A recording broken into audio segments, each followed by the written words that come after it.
Europe 1, Mélanie Gomez.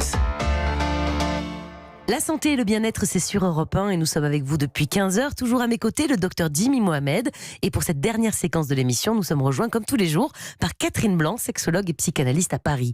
Bonjour Catherine. Bonjour à tous les deux. Alors aujourd'hui, on va parler de sexualité et de préliminaires, enfin en tout cas surtout de fellation, puisqu'aujourd'hui, on a cette question de Lucas. Lucas, il a 26 ans, je vous lis sa question. Ma copine est dégoûtée par la fellation.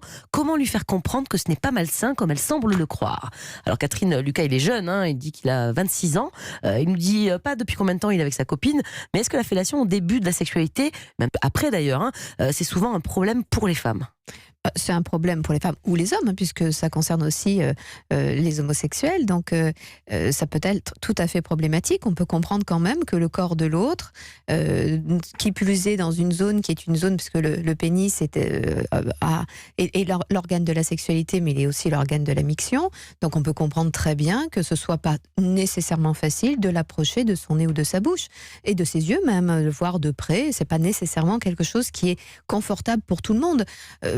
Vous savez, on a un rapport à notre corps où on accueille et on se mangerait très volontiers les crottes de nez, mais que l'autre ne soit pas en tranquillité avec le corps de l'autre. Il n'a pas l'air d'accord avec les crottes de nez. Mais... Non, mais qu'on soit pas à l'aise avec le corps de l'autre, c'est tout à fait normal. C'est tout à fait normal. Vous suceriez peut-être une plaie où il y a du sang. Est-ce que vous suceriez le sang de l'autre sans une histoire de peur de maladie?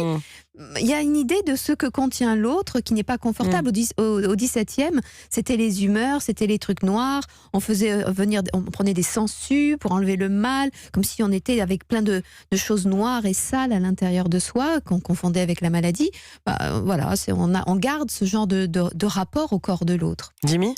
Je vais mettre les pieds dans le plat, mais est-ce qu'il ne devrait pas tout simplement, je ne sais pas, c'est un truc tout bête, mais prendre une douche juste avant pour dire regarde, tout est propre, je ne sais pas, se raser le pubis, j'en sais rien, pour essayer de se dire finalement cet écœurement n'est pas justifié, tout va bien, ou au contraire ça finalement ça sert strictement à rien. Alors ça peut ne servir strictement à rien, mais je trouve que la réflexion est extrêmement judicieuse, parce que comme la pornographie laisse pas penser que la fellation est une évidence et que toutes les femmes doivent aimer ça, alors rappelons quand même que si un sexe appelle en lui, une bouche n'appelle jamais en elle. C'est l'envie d'un jeu érotique qui fait que la fellation ou le cunnilingus existe. Ce rapport génito-oral n'est qu'une construction psychique. C'est pas une bouche qui tout d'un coup a envie de téter, sucer ou manger. Un sexe, évidemment que non, ça fait plutôt peur d'ailleurs.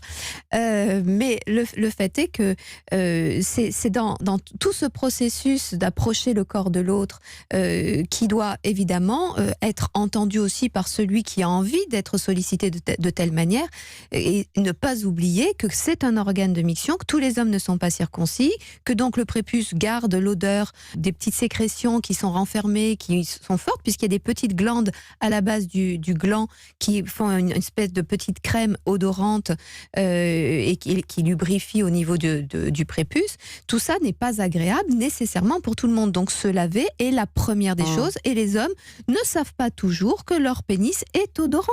Et donc il faut que, sans être dans la peur des odeurs corporelles, un minimum d'hygiène est quand même ce qui est la meilleure des invitations, en effet. Est-ce que Lucas, finalement, pour que sa copine lui fasse plaisir, il ne devrait pas lui montrer un petit peu le chemin aussi? Et puis, est-ce qu'il doit lui demander de se forcer un petit peu, ou est-ce qu'il ne faut jamais forcer l'autre, de toute façon? Alors, je crois qu'en matière de montrer le chemin, les hommes sont assez doués, parce que je pense que cette main sur la tête, nombre de femmes l'ont vue, ou l'ont senti à venir avant d'intervenir, etc. C'est pas toujours très bienvenu.